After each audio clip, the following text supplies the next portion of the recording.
واقعا مشکل مردم ما الان شکل موی بچه های ماست. بچه های دوستان موشون هجوری بذارن به من تو چه ربطی داره؟ من تو به این مسئله اساسی کشور برسه. یعنی دولت باید بیاد اقتصاد رو سامان بده، فضای کشور رو آرامش ببخشه، امنیت روانی درست کنه، پشتیبانی بکنه از مردم. مردم سلاق گوناگون دارن، ما سنت های مختلف، اقوام مختلف، تیپ های مختلف، دولت خدمتگزاران هم هست. چرا مردم رو کوچیک میکنیم؟ یعنی واقعا مردم رو باید کوچیک میکنیم که الان مشکل مهم جوانهای ما اینه که مدل موشون رو چجوری بذارن و دولت هم نمیذاره. یعنی شأن دولت اینه، شأن مردم اینه.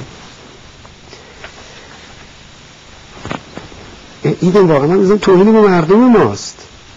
چرا مردم رو دست کم میگیریم؟